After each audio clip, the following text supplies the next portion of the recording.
The dead. Lily, the caretaker's daughter, was literally run off her feet. Hardly had she brought one gentleman into the little pantry behind the office on the ground floor and helped him off with his overcoat, then the wheezy hall doorbell clanged again, and she had to scamper along the bare hallway to let in another guest. It was well for her she had not to attend to the ladies also. But Miss Kate and Miss Julia had thought of that, and had converted the bathroom upstairs into a ladies' dressing room. Miss Kate and Miss Julia were there, gossiping and laughing and fussing, walking after each other to the head of the stairs, peering down over the banisters, and calling down to Lily to ask her who had come. It was always a great affair, the Mrs. Morkan's annual dance. Everybody who knew them came to it. Members of the family, old friends of the family, the members of Julia's choir, any of Kate's pupils that were grown up enough, and even some of Mary Jane's pupils too. Never once had it fallen flat. For years and years it had gone off in splendid style, as long as anyone could remember. Ever since Kate and Julia, after the death of their brother Pat, had left the house in Stony Batter and taken Mary Jane, their only niece, to live with them in the dark, gaunt house on Usher's Island, the upper part of which they had rented from Mr. Fulham, the corn factor, on the ground floor. That was a good 30 years ago, if it was a day. Mary Jane, who was then a little girl in short clothes, was now the main prop of the household, for she had the organ in Haddington Road. She had been through the academy and gave a pupils' concert every year in the upper room of the ancient concert rooms. Many of her pupils belonged to the better class families on the Kingstown and Dalkey line. Old as they were, her aunts also did their share. Julia, though she was quite grey, was still the leading soprano in Adam and Eve's, and Kate, being too feeble to go about much, gave music lessons to beginners on the old square piano in the back room. Lily, the caretaker's daughter, did housemaid's work for them. Though their life was modest, they believed in eating well, the best of everything. Diamond bone sirloins, 3-shilling tea, and the best bottled stout. But Lily seldom made a mistake in the orders so that she got on well with her 3 mistresses. They were fussy, that was all. But the only thing they would not stand was back answers. Of course, they had good reason to be fussy on such a night. And then it was long after 10 o'clock, and yet there was no sign of Gabriel and his wife. Besides, they were dreadfully afraid that Freddie Malins might turn up screwed. They would not wish for worlds that any of Mary Jane's pupils should see him under the influence. And when he was like that, it was sometimes very hard to manage him. Freddie Malins always came late, but they wondered what could be keeping Gabriel. And that was what brought them every 2 minutes to the banisters, to ask Lily had Gabriel or Freddie come. "Oh, Mr. Conroy," said Lily to Gabriel when she opened the door for him. "Miss Kate and Miss Julia thought you were never coming. Good night, Mrs. Conroy." "I'll engage they did," said Gabriel, "but they forget that my wife here takes 3 mortal hours to dress herself." He stood on the mat, scraping the snow from his galoshes, while Lily led his wife to the foot of the stairs and called out, "Miss Kate, here's Mrs. Conroy." Kate and Julia came toddling down the dark stairs at once. Both of them kissed Gabriel's wife, said she must be perished alive, and asked was Gabriel with her. "Here I am as right as the mail, Aunt Kate. Go on up, I'll follow," called out Gabriel from the dark. He continued scraping his feet vigorously, while the 3 women went upstairs, laughing, to the ladies' dressing room. A light fringe of snow lay like a cape on the shoulders of his overcoat, and like toe caps on the toes of his galoshes. And as the buttons of his overcoat slipped with a squeaking noise through the snow-stiffened frieze, a cold, fragrant air from out of doors escaped from crevices and folds. "Is it snowing again, Mr. Conroy?" asked Lily. She had preceded him into the pantry to help him off with his overcoat. Gabriel smiled at the 3 syllables she had given his surname and glanced at her. She was a slim, growing girl, pale in complexion and with hay-coloured hair, The gas in the pantry made her look still paler. Gabriel had known her when she was a child and used to sit on the lowest step nursing a rag doll.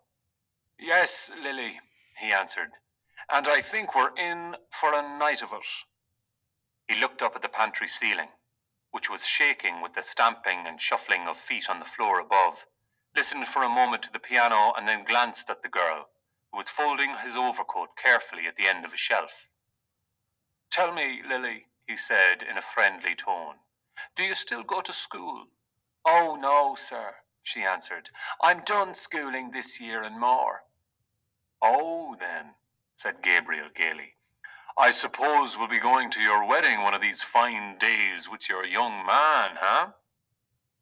The girl glanced back at him over her shoulder and said with great bitterness, "The men that is now is only all palaver and what they can get out of you."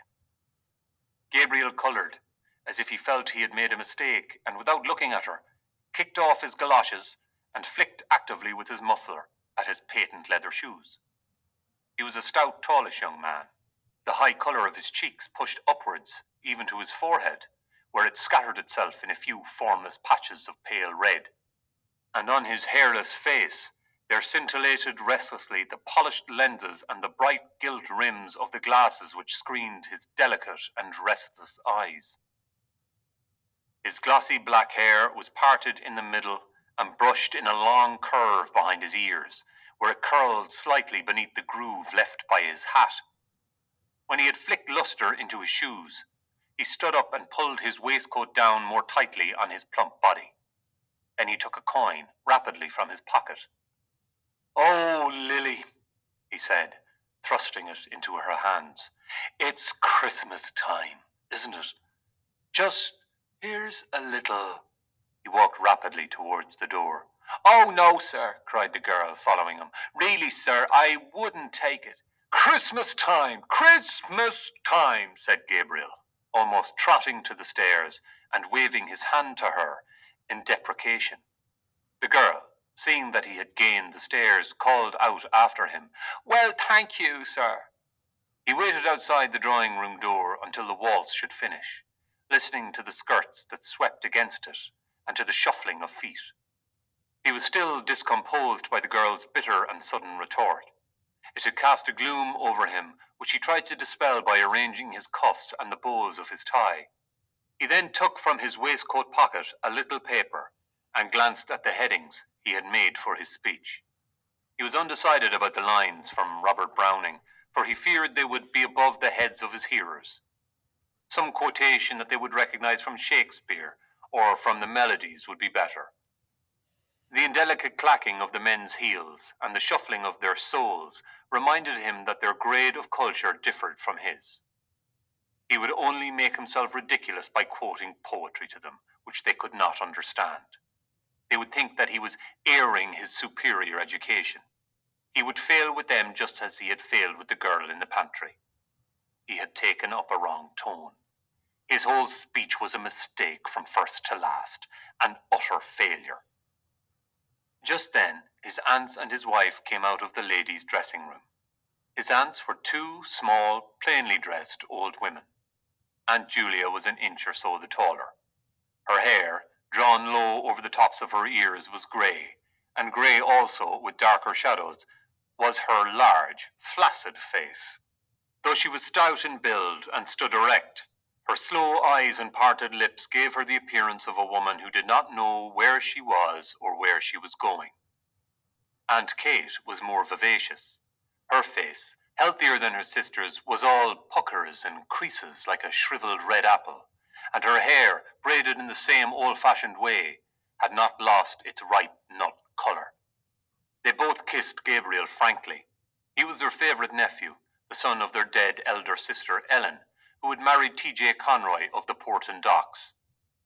"Greta tells me you're not going to take a cab to Monkstown tonight, Gabriel," said Aunt Kate. "No," said Gabriel, turning to his wife. "We had quite enough of that last year, hadn't we? Don't you remember, Aunt Kate, what a cold Greta got out of it? Cab windows rattling all the way, and the east wind blowing in after we'd passed Merrion. Very jolly it was. Greta caught a dreadful cold." Aunt Kate frowned severely and nodded her head at every word. Quite right, Gabriel, quite right, she said. You can't be too careful. But as for Greta there, said Gabriel, she'd walk home in the snow if she were let. Mrs. Conroy laughed. Don't mind him, Aunt Kate, she said. He's really an awful brother. What with green shades for Tom's eyes at night and making him do the dumbbells and forcing Eva to eat the stirabout, the poor child. And she simply hates the sight of it. Oh, but you'll never guess what he makes me wear now. She broke out into a peal of laughter and glanced at her husband, whose admiring and happy eyes had been wandering from her dress to her face and hair. The two aunts laughed heartily too, for Gabriel's solicitude was a standing joke with them. Galoshes, said Mrs. Conroy. That's the latest. Whenever it's wet underfoot, I must put on my galoshes. Tonight even, he wanted me to put them on, but I wouldn't. The next thing he'll buy me will be a diving suit. Gabriel laughed nervously and patted his tie reassuringly, while Aunt Kate nearly doubled herself. So heartily did she enjoy the joke. The smile soon faded from Aunt Julia's face, and her mirthless eyes were directed towards her nephew's face. After a pause, she asked, And what are goloshes, Gabriel? Galoshes, Julia, exclaimed her sister. Goodness me, don't you know what galoshes are? You wear them over your boots, Greta, isn't it? Yes, said Mrs. Conroy. Gutta percha things. We have both a pair now. Gabriel says everyone wears them on the continent. Oh, on the continent, murmured Aunt Julia, nodding her head slowly. Gabriel knitted his brows and said, as if he were slightly angered, It's nothing very wonderful, but Greta thinks it is very funny because she says the word reminds her of Christy minstrels. But tell me, Gabriel, said Aunt Kate with brisk tact, of course, you've seen about the room. Greta was saying, Oh, the room is all right, replied Gabriel. I've taken one in the Gresham. To be sure, said Aunt Kate. By far the best thing to do, and the children, Greta, you're not anxious about them? Oh, for one night, said Mrs. Conroy. Besides, Bessie will look after them. To be sure, said Aunt Kate again. What a comfort it is to have a girl like that, one you can depend on. There's that Lily. I'm sure I don't know what has come over her lately. She's not the girl she was at all. Gabriel was about to ask his aunt some questions on this point, but she broke off suddenly to gaze after her sister, who had wandered down the stairs and was craning her neck over the banisters. Now I ask you, she said almost testily, where is Julia going? Julia, where are you going? Julia, who had gone halfway down one flight, came back and announced blandly, Here's Freddie. At the same moment, a clapping of hands and a final flourish of the pianist told that the waltz had ended. The drawing-room door was opened from within, and some couples came out. Aunt Kate drew Gabriel aside hurriedly and whispered into his ear, Slip down, Gabriel, like a good fella, and see if he's all right. And don't let him up if he's screwed. I'm sure he's screwed. I'm sure he is. Gabriel went to the stairs and listened over the banisters. He could hear two persons talking in the pantry. Then he recognized Freddie Mallon's laugh. He went down the stairs noisily. It's such a relief, said Aunt Kate to Mrs. Conroy, that Gabriel is here. I always feel easier in my head when he's here. Julia, there is Miss Daly and Miss Power will take some refreshment. Thanks for your beautiful waltz, Miss Daly. It made lovely time. A tall, wizen-faced man, with a stiff, grizzled moustache and swarthy skin, who was passing out with his partner, said, And may we have some refreshment too, Miss Morkan? Julia, said Aunt Kate summarily. And here is Mr. Brown and Miss Furlong. Take them in, Julia, with Miss Daly and Miss Power. I'm the man for the ladies, said Mr. Brown, pursing his lips until his moustache bristled, and smiling in all his wrinkles. You know, Miss Morkan, the reason they are so fond of me is He did not finish his sentence, but seeing that Aunt Kate was out of earshot, at once led the three young ladies into the back room. The middle of the room was occupied by two square tables placed end to end, and on these Aunt Julia and the caretaker were straightening and smoothing a large cloth. On the sideboard were arrayed dishes and plates and glasses and bundles of knives and forks and spoons.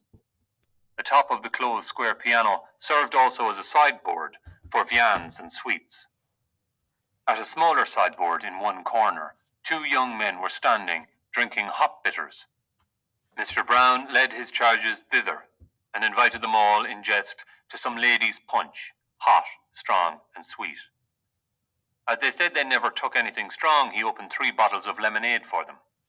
Then he asked one of the young men to move aside, and taking hold of the decanter, filled out for himself a goodly measure of whiskey. The young men eyed him respectfully while he took a trial sip. "God help me," he said, smiling. "It's the doctor's orders." His wizened face broke into a broader smile, and the 3 young ladies laughed in musical echo to his pleasantry, swaying their bodies to and fro with nervous jerks of their shoulders. The boldest said, "Oh, now, Mr. Brown, I'm sure the doctor never ordered anything of the kind." Mr. Brown took another sip of his whiskey and said, with sidling mimicry, "Well, you see, I'm like the famous Mrs. Cassidy, who is reported to have said, 'Now, Mary Grimes, if I don't take it, make me take it, for I feel I want it.'" His hot face had leaned forward a little too confidentially, and he had assumed a very low Dublin accent, so that the young ladies, with one instinct, received his speech in silence. Miss Furlong, who was one of Mary Jane's pupils, asked Miss Daly what was the name of the pretty waltz she had played, and Mr. Brown, seeing that he was ignored, turned promptly to the 2 young men who were more appreciative. A red-faced young woman, dressed in pansy, came into the room, excitedly clapping her hands and crying, "Quadrilles, quadrilles!" Close on her heels came Aunt Kate, crying, "2 gentlemen and 3 ladies, Mary Jane." "Oh, here's Mr. Bergin and Mr. Currigan," said Mary Jane. "Mr. Currigan, will you take Miss Power? Miss Furlong, may I get you a partner? Mr. Bergin, oh, that'll just do now." "3 ladies, Mary Jane," said Aunt Kate. The 2 young gentlemen asked the ladies if they might have the pleasure, and Mary Jane turned to Miss Daly. "Oh, Miss Daly, you're really awfully good after playing for the last 2 dances, but really we're so short of ladies tonight." "I don't mind in the least, Miss Morkan. But I've a nice partner for you. Mr. Bartell Darcy, the tenor. I'll get him to sing later on. All Dublin is raving about him. Lovely voice," said Aunt Kate. As the piano had twice begun the prelude to the first figure, Mary Jane led her recruits quickly from the room. They had hardly gone when Aunt Julia wandered slowly into the room, looking behind her at something. "What is the matter, Julia?" asked Aunt Kate anxiously. "Who is it?"